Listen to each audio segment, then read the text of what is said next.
ጭራሽ እኔ አላቅም ምንም ነገር እንደማላቅ ነው የተረዳሁት። ምክንያቱም ከመንፈሳዊ ህይወት ጋር የሚገናኝም ነገር ያለው አይመስለኝም ነበር እውነት ለመናገር። እዚህ ከመጣሁ በኋላ ግን አፍሬያለሁ እውነት ባለማወቄ። አንድ ነገር በዘገየ ቁጥር ያው ራሱን ይዞ የሚቀጥልበት አግባብ የለም። ወይ በትልቁ ራሱን ያሰፋል ወይ ራሱን ያጠፋል ወይም ደግሞ ጸይም ሆኖ ይቀመጣል። ይሄ በዓል የማነው በዓል? የእመቤቴ የድንግል ማርያም ድንግል የአምላክ እናት። የአሸንዳ እንትን አለው መርህ አለው።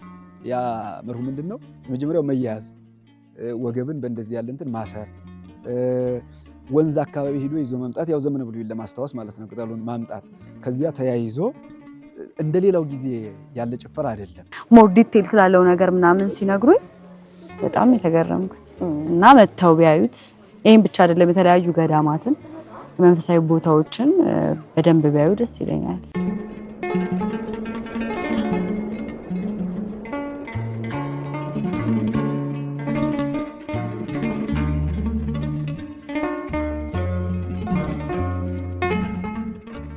ሰላም እንዴት ናችሁ? ዛሬ እጅግ በጣም አጓጊና አስደናቂ የሆነውን ክስተት ለመመልከት የላሊበላ ምድርን ረግጠናል። ገና ከአየር መንገድ መውረዳችን ነው። በዚህ በወርሃ ነሐሴ አጋማሽ ላይ ላሊበላ መገኘት እጅግ አስደናቂና አስደማሚ ክስተትን እንድታዩ ይጋብዛችኋል። እኛም ይህንን አስደናቂ ክስተት ለመታደምና ለመካፈል ነው በዚህ ቦታ ላይ የተገኘ ነው። ላሊበላ ታላላቆቹ እነ ቅዱስ ይምርሃነ ክርስቶስ፣ እነ ቅዱስ ገብረ ማርያም፣ እነ ቅዱስ ላሊበላ፣ እነ ቅዱስ ነአክቶ ለአብ በንግስናም በክህነትም በቅድስናም ሞሽረዋት አጊጠዋት ትተውልን ያለፉ በርካታ የሚዳሰሱ ቅርሶች እንዳሉ ይታወቃል። ታዲያ ዛሬ በዚህ ተራራዎቿ ባጌጡበት በለመለሙበት በዚህ በወርሃ ነሐሴ ላይ ደግሞ ሌላ የማይዳሰስ ግን የሚታይ ተአምር አለ። እሱን ልናሳያችሁ ነው የመጣነው። የእመቤታችን ቅድስት ድንግል ማርያም እርገቷ በይፋ ተበስሯል። የምንገኘው በላስታ ላሊበላ አሸንድዬ እጅግ በደማቅ ሁኔታ እየተከበረ ባለበት ቦታ ላይ ነው ያለነው። ከጀርባዬ እንደምትመለከቱት ልጃገረዶች በባህላዊ ልብሳቸው ጸጉር አሰራራቸው አጊጠው የእናታችን የእመቤታችን ቅድስት ድንግል ማርያም እርገቷን አስመልክተው እየዘመሩ ነው ማለት ነው። ተቀላቀሉን፣ እኛም ወደዛ እየሄድን ነው።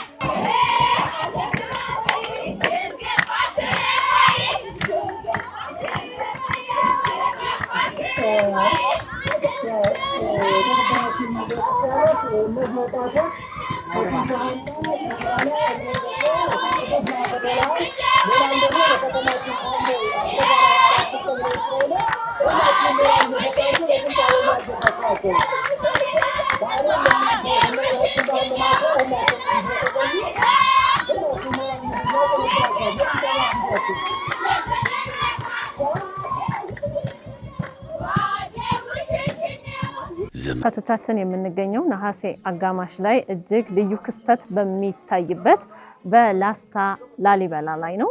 በዚህ በሚዳሰሱት በ11 ውቅር አብያተ ክርስቲያናት ላይ የማይዳሰስ ደግሞ ሌላ ክስተት አለ።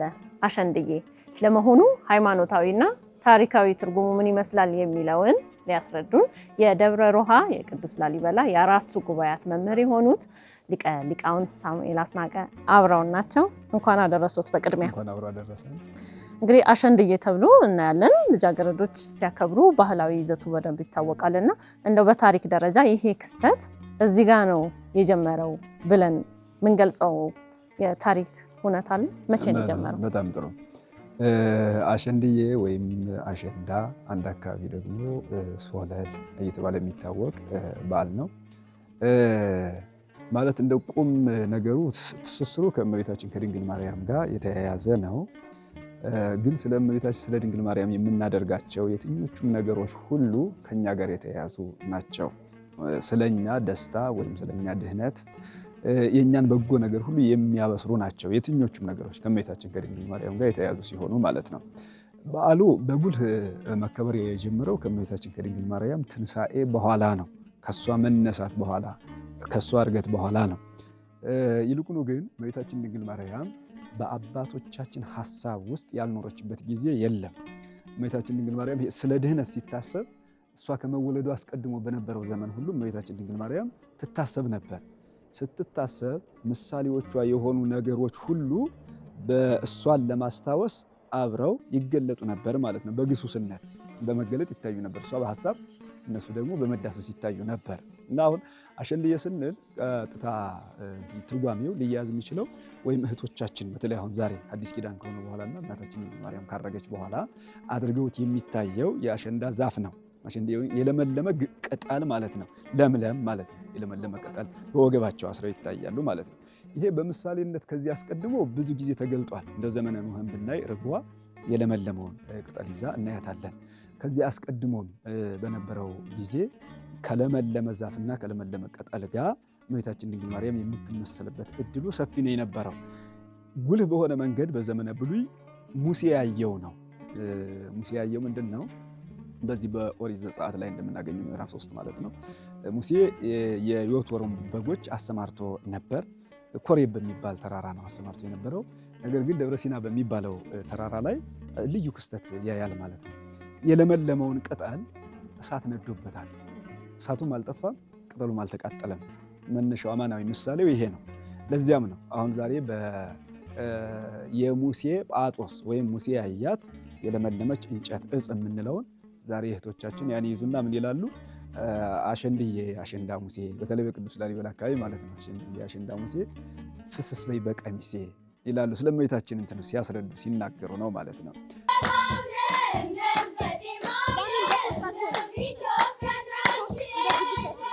አብዬ እንዲሁም አምዬ መጣው ለሰላምታ እቤት አሉ ብዬ እንኳን ለኪዳነ ምሕረት አደረሱ ብዬ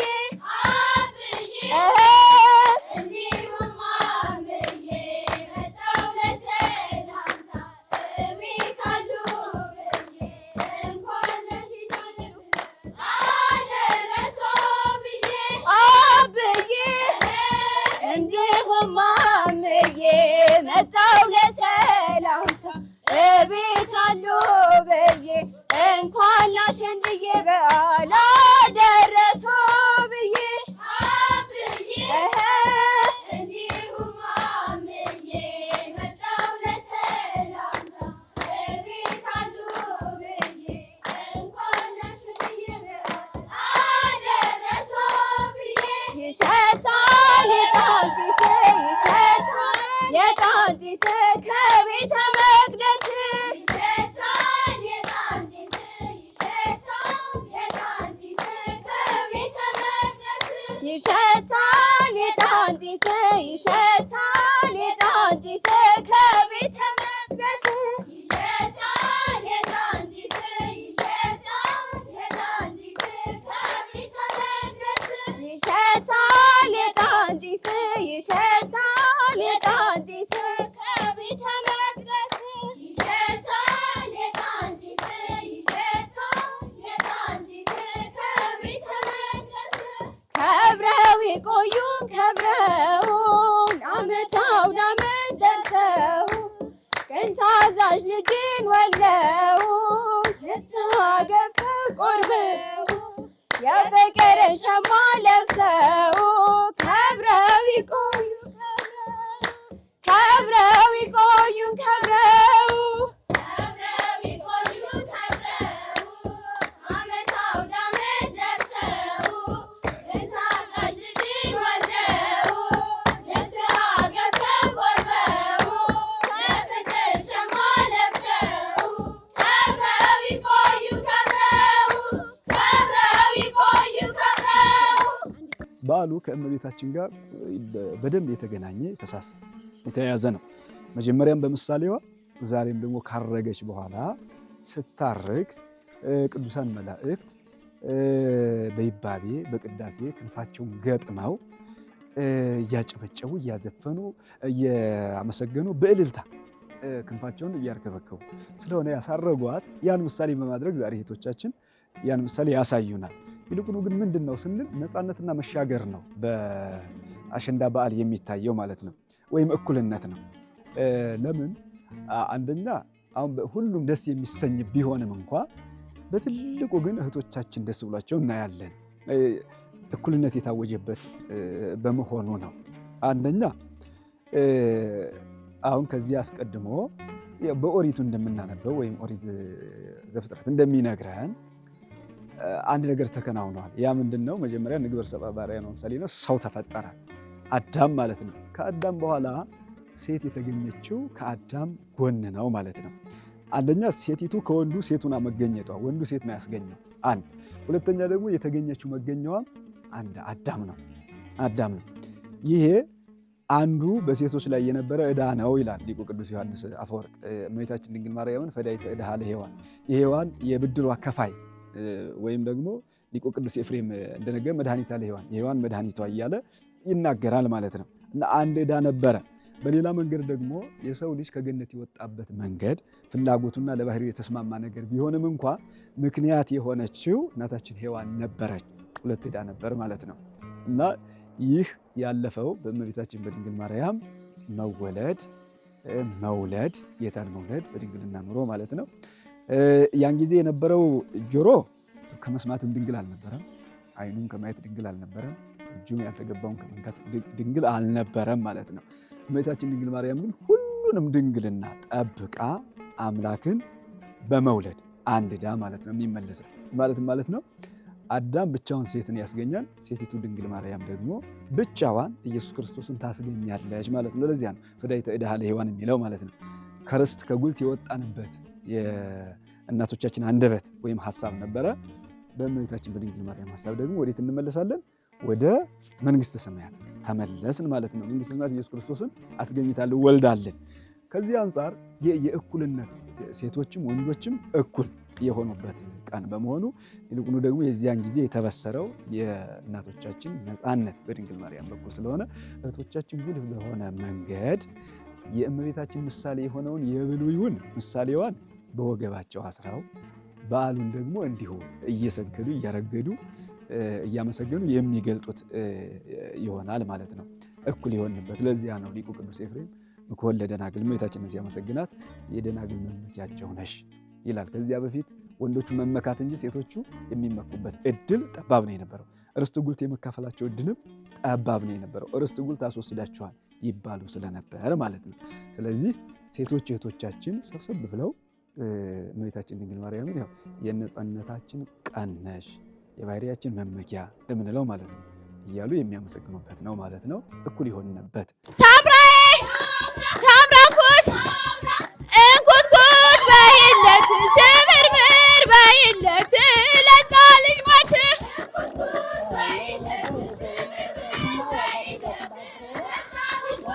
እንኩትኩት እንዳደስ ስብርብር እንዳደስ መውደድ አዲስ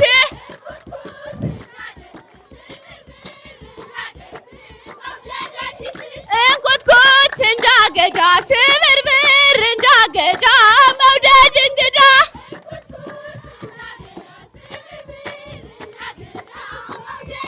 ሸጋው ሲሚሻል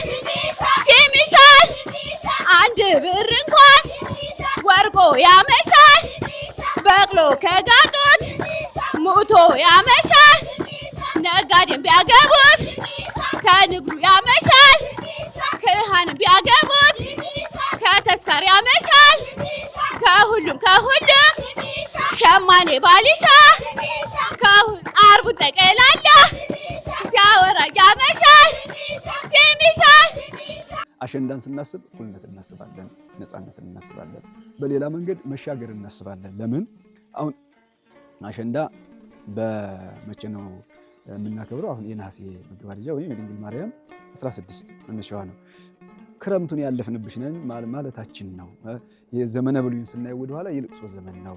ታቹም ጭቃ ነው፣ ላዩም ዝናብ ነው፣ እሾህ ነው፣ ጸልዩ የማይሰሙበት ዘመን ነው። የልቅሶ ዘመን ነው የነበረው። ክረምቱ አለፈ ስንል የክረምቱን ማለፍ ከችግራችን ማለፍ ጋር አያይዘን በእመቤታችን በኩል ስለሆነ ያለፈልን የእመቤታችንን እርገት በዚያው አያይዘን እናከብራለን፣ እናመሰግናታለን ማለት ነው። ክረምቱ ዘመነ ብሉይ ያለፈልን እያልን ማለት ነው። ለዚያ ነው ቅዱስ አባ ሕርያቆስ ዘባሃቤኪ አደው አበው ቀደምት ሞት ውስተ ሕይወት የሚላል።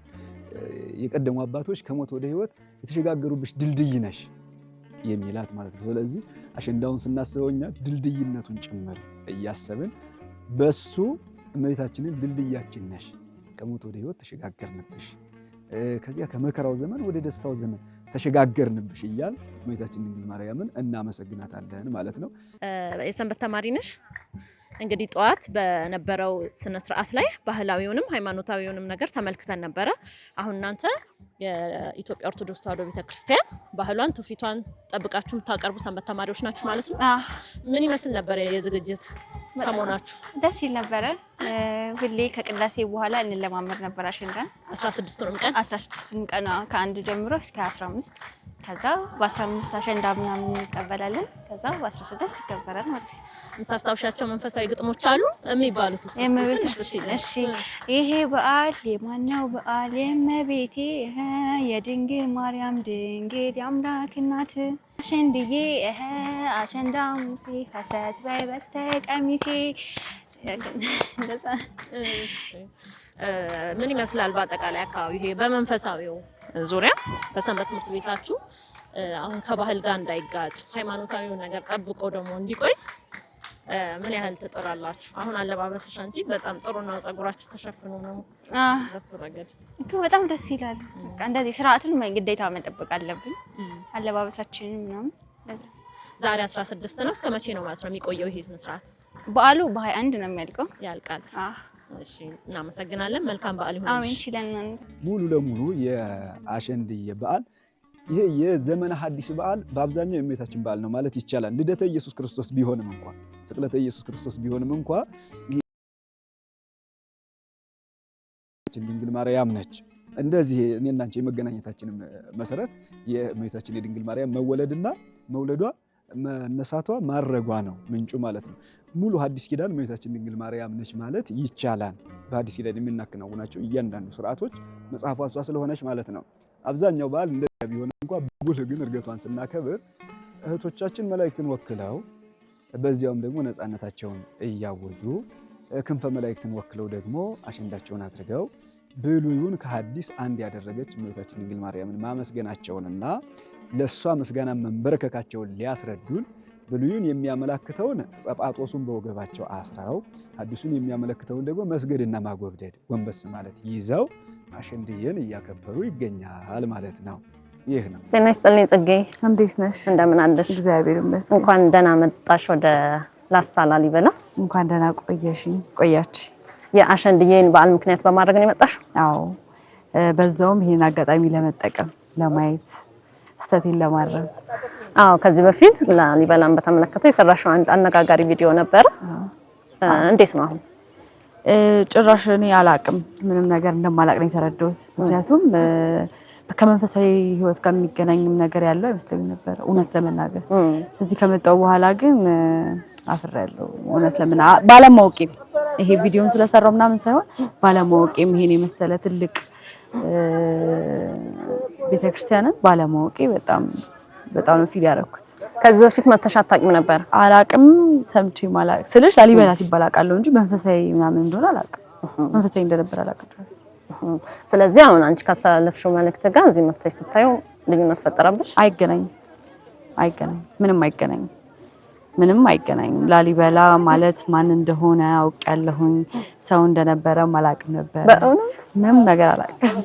በቃ ልክ እንደ ጎጃም ጎንደር እንደሚባለው ላሊበላም እንደዛ አይነት ስም ነበር የሚመስለኝ እንጂ መንፈሳዊ አባት ሆኖ ትልልቅ ገዳማትን እየሰራ በመንፈስ ቅዱስ እየታገዘ ምናምን ጭራሽ አላቅም። ስለዚህ ዛሬ በመምጣትሽ ንጉስ ላሊበላ ከ11ዱ የዛጉዌ ስርወ መንግስት ነገስታት መካከል አንዱ ነው። ቅዱስም ንጉስም ነው። እነዚህን የመሳሰሉ 11 ውቅር አብያተ ክርስቲያናት ሰርቶልናል።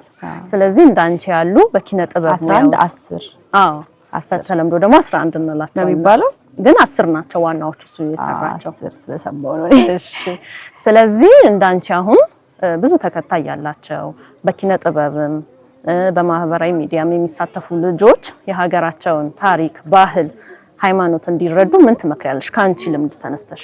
አዎ፣ ግዴታ ስተት ሲፈጠር ሳይሆን ግዴታ ሄደን ማየት እንዳለብን፣ ሀገራችንን ማወቅ እንዳለብን፣ የስልጣኔ ቀደምት መሆናችንን ማወቅ እንዳለብን ነው የተረዳሁት እውነት ለመናገር። እና ያው ከስተቱም በኋላ ነው የተነገረኝ አባት እንደሆኑ ምናምን እዚህ ከመጣው በኋላ ደግሞ ሞር ዲቴል ስላለው ነገር ምናምን ሲነግሩኝ በጣም የተገረምኩት እና መተው ቢያዩት ይሄን ብቻ አይደለም የተለያዩ ገዳማትን መንፈሳዊ ቦታዎችን በደንብ ቢያዩ ደስ ይለኛል። እንደዚሁም ደግሞ ይሄ ወቅት የነሐሴ አጋማሽ ነው። አሸንድዬ በላስታ ላሊበላ በጣም በድምቀት ይከበራልና እነሱንም አይተሻቸዋል ብዬ አስባለሁ። ሴቶቹ እንዴት አገኘሻቸው? ከነሱ ጋር ማብሬ እየዘመርኩኝ ነበረ ምናምን ጥሩ ጊዜ አሳልፌያለሁ። በጣም ነው ደስ የሚሉት፣ ደስ ይላሉ። እኔ ከሀገር ቤት ስመጣ ፈርቼ ነበር እዚህ ስልሽ በመጥፎ ዓይንም ሊያዩኝ ይችላሉ ወይ የሆነ ነገር ሊያደርጉኝ ይችላሉ ብዬ ነበር ያሰብኩት። ፍቅር በመስጠት ውስጥ እኔ ተረበሽኩኝ። ማድረግ እንደሌለብኝ ምናምን ተሰማኝ። በጣም ፊል አደረኩኝ። እውነት እንደዛ ነው የተሰማኝ። በጣም ደስ ይላል። እንኳን ደህና መጣሽ። አንቺም ማለት ስህተትንም አምኖ ደግሞ እዚህ ድረስ መተሽም የነበረው ነገር ልክ እንዳልሆነ መረዳትሽ ራሱ ትልቅና ለሌሎችም ትምህርት የሚሆን ነገር ነው። በስተመጨረሻ ማስተላለፍ የምትፈልጊው መልእክት ካለ? እንግዲህ መታችሁ ሀገራችሁን እዩ ነው ማለት የምፈልገው። ይሄ እኛም ሀገር ነው፣ የተወለድሽበት ቦታ ብቻ አይደለም ሀገርሽ እና መታችሁ ሁላችሁም ነው የምለው። ታሪካችንን እንወቅ። እንደኔ አይነት ሰው ካላችሁ ሜቢ ታሪካችንን እንወቅላለሁ እና ትልቅ ተነግሮ ማያልቅ ትልቅ የሆነ ታሪክ ያለበት ቦታ መሆኑን የተገነዘብኩት። ሰዓትም አልበቃንም ይሄን ነገር እንትን ለማለት። እንግዲህ ነገም ከነገ ወዲያም እንግዲህ ቼክ እናደርጋለን። ያለው ቆያለሽ ማለት ነው? ትንሽ ቆያለሁ ብያለሁ። መልካም ቆይታ ይሁንልሽ። መልካም የስራም ጊዜ ይሁንልሽ። አመሰግናለሁ። አመሰግናለሁ በጣም። ስለዚህ የዚህ በዓል መነሻ ዋናው ሃይማኖታዊ ነው ማለት ነው፣ የቤተ ክርስቲያን ነው ማለት ነው።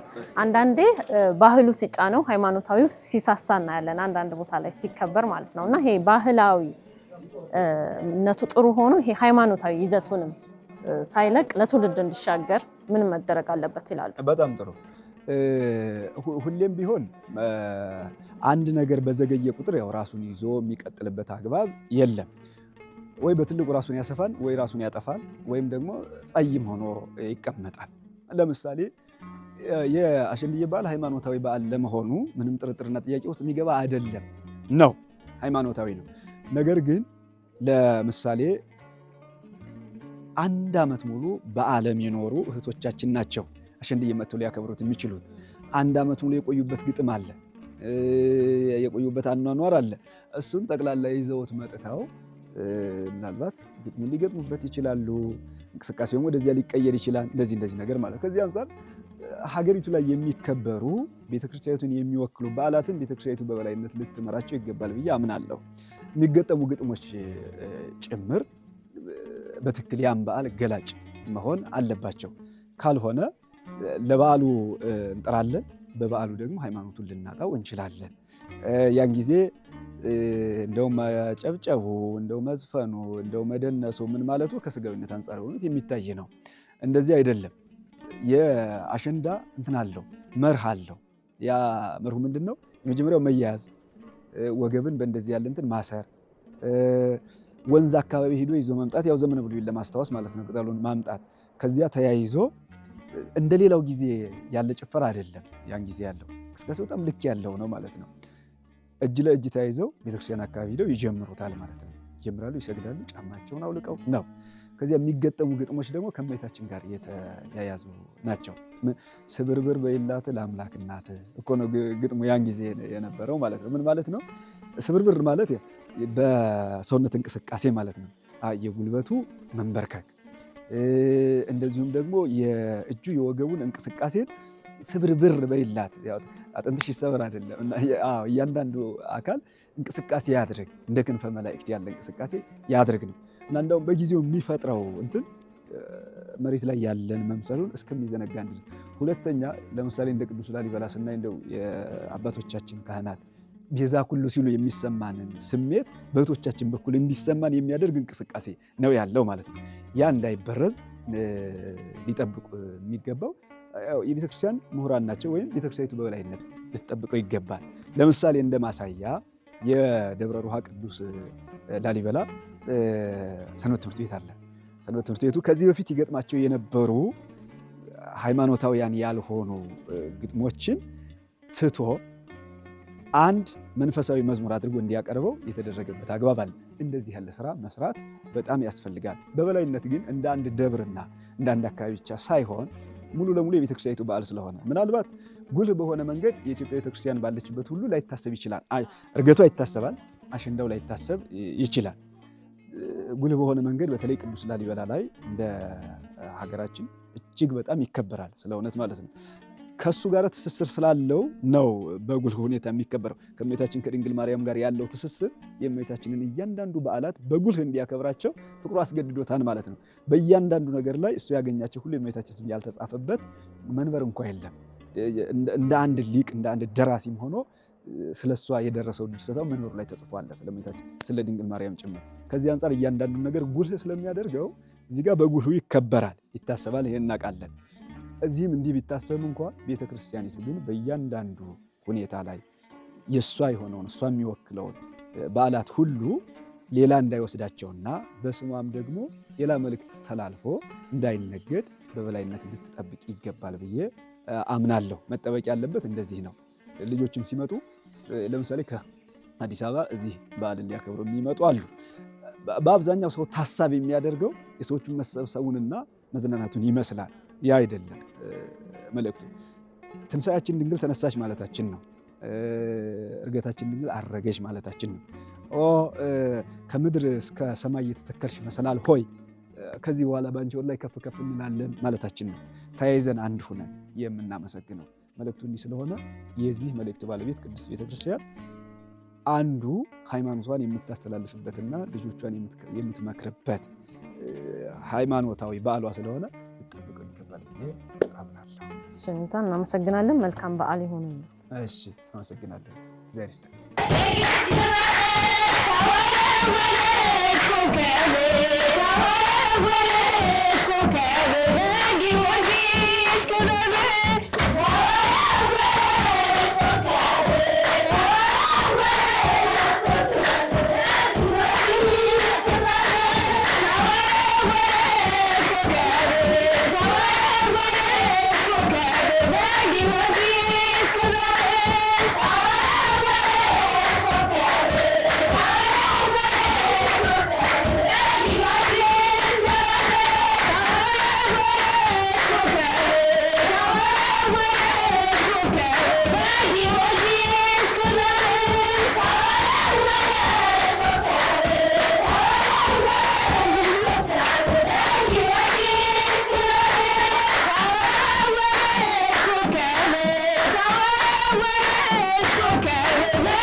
ሰላም አባታችን፣ እስኪ ራስዎትን ያስተዋውቁን።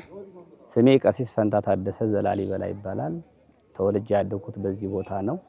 አንደኛ የቤተክርስቲያን አገልጋይ ነኝ። ሁለተኛ ደግሞ የቅዱስ ላሊበላን ታሪክ በሚገባ በመረዳት በጋይድነት ስራ መሰራለሁ። እዚሁ ተወልጄ ያደኩትም እዚህ ቦታ ነው። አሁን እንግዲህ የተገናኘነው አንድ እህታችን ማህበራዊ ሚዲያ ላይ ጽጌ ሮያል በሚል ስም የምትታወቅ ከዚህ በፊት ቅዱስ ላሊበላን በተመለከተ ባለማወቅ ያስተላለፈችው መልእክት ነበረ። አሁን ግን እዚህ ቦታው ድረስ መታ ስህተቷን ለማረም ከእናንተ ጋር አብራ ታሪኩን ስትመለከት ነው ያየነውና እንዴት አገኛችሁት ያለውን ነገር? ያው እኛ በእውነት ባለፈው በተሰራው ስራ አይደለም እኛ ተወላጁ እዚህ ቦታ ያለ ነው ይቅርና የዓለም ሕዝብ በጣም ጮሆ ነበር። ነገር ግን ሰው ልክ እንደ ጴጥሮስ ንስሐ ሲገባ ደስ ይለናልና እኛም ደግሞ ቤተክርስቲያኑ የይቅርታ ቦታ ስለሆነ እዚህ ቦታ መጥታ ያለችው ነገር ውስጧን በልቷትና ውስጧን ከፍቷት ወደዚህ ቦታ መጥታ አይታ እንደዚህ ድንቅ ነገር በመመስከሯ ደስ ብሎናል። ስለዚህ እሷን መሰል ሰዎች ካሉ አሁን እሷም ያየችው ገና ቤተ ጊዮርጊስ ነው፣ ሌሎቹን አላየችም። ነገር ግን ቅዱስ ላሊበላ ካህን ወንጉስ ቅዱስ ላሊበላ ለ40 ዓመታት ሲኖር ካህን ሆኖ እያገለገለ እየቀደሰ ስጋ ወደሙ እያቀበለ የሰራውን ስራ ባልባሌ ዜና እንደዛ በማስተላለፏ ተጸጽታ መታየን በማስተላለፏ ደስ ብሎናል። ስለዚህ ይሄን የሰማ ሁሉ የሷን መሰል ሰዎች ካሉ እንደ ኢትዮጵያዊነቱ የሚያኮራን አባት ማክበር እንጂ ዝም ብሎ ባልባሌ ወሬ እያወሩ አገርን መግደል ታሪክ አይደለም። ስለዚህ ታሪኩን በአግባቡ ተጠቅመን ማንንም ሊሰራ የማይሰራውን ጥበብ አይተን ለወደፊት መመስከር እንጂ በእንደዚህ ያለ መልኩ የተሳሳታችሁም በይቅርታ ለወደፊት የምትሳሳቱ ደግሞ ያሰባችሁ ካላችሁ ከዛሬ በኋላ ቀርቶባችሁ ቦታውን አይታችሁ ካያችሁ በኋላ ድንቅ ስራውን ብትመሰክሩ መልካም ነው ብለን መልእክት እናስተላልፋለን።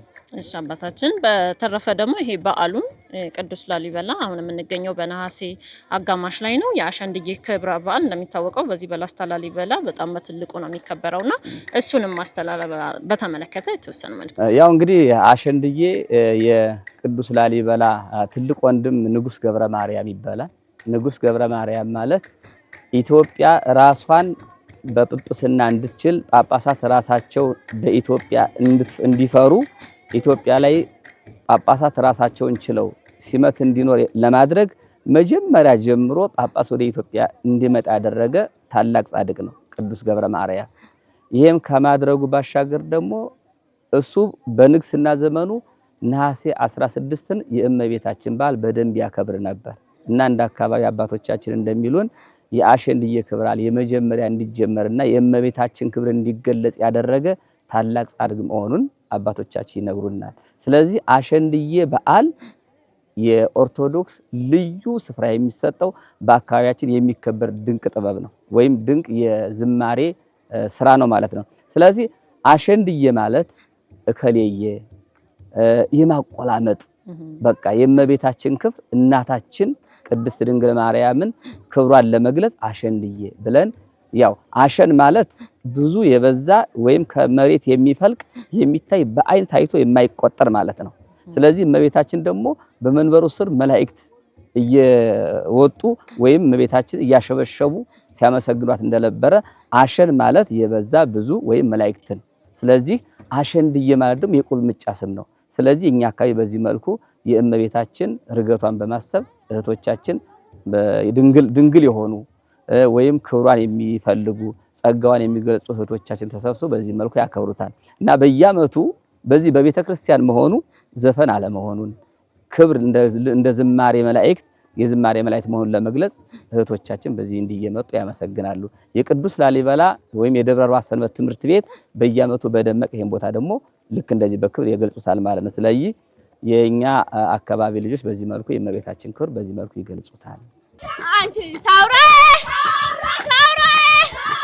የምወድሽ ሳውራ በቀን 3 ጊዜ ሳውራ የምጥድሽ ሳውራ ደስታው ነው ወይ ሳውራ የሰበረሽ ሳውራ ከቤቴ በላይ ከጉልላቱ መውደር ተኝቶ ከነ ልጆቹ ተነሳ ብዬ ብጎተጉተው እንኳን ሊነሳ ልቤን ጎተተ። የአሸንድዬ በዓል እንግዲህ በዚህ በላስታ ላሊበላ በምትመለከቱት መልኩ እጅግ ባማረና በደመቀ ሁኔታ እየተከበረ ይገኛል ማለት ነው። በዓሉ ዛሬ ብቻ አይደለም፣ ነገም ከነገ ወዲያም በእንደዚሁ በደማቅ ሁኔታ ይቀጥላል። እስከዚህ ድረስ አሳይተናችኋል። እንግዲህ በያላችሁበት መልካም በዓል ይሆንላችሁ። መጪውም አዲስ ዓመት ነው። ይሄም የአሸንዳ በዓል አንደኛው መልእክቱ ከአሮጌው ዓመት ወደ አዲሱ ዓመት የምንሸጋገርበት ነውና መልካም በዓል ይሆንላችሁ። በዚህ እንሰናበታችሁ። ዘመናት ተለዋውጠዋል። ነገር ግን የቅዱሳን ቃል በብራና ላይ ተጽፎ እስከ ዛሬ ደርሷል። በተራሮቹ መካከል በጸሎትና በበረከት የቆመችው ጻድቃኔ ማርያም ገዳም ዛሬ ለአንድ ታላቅ መንፈሳዊ ሥራ እጆቿን ዘርግታለች። ብራና መጽሐፍ ማለት መጽሐፍ ብቻ አይደለም፣ የእምነት ታሪክ ነው። የቅዱሳንም አሻራ ነው። ለትውልድ የሚተላለፍ ቅርስ ነው። ይህ ብራና በብዙ ወራት ጥረት በጸሎትና በትጋት ተዘጋጅቷል። እያንዳንዱን ፊደል ስጽፍ የሚያነቡትንም ልባቸውን ክፈት ብዬ እጸልያለሁ። ምክንያቱም የተጻፈው በቀለም ብቻ አይደለም፣ በጸሎትም ጭምር።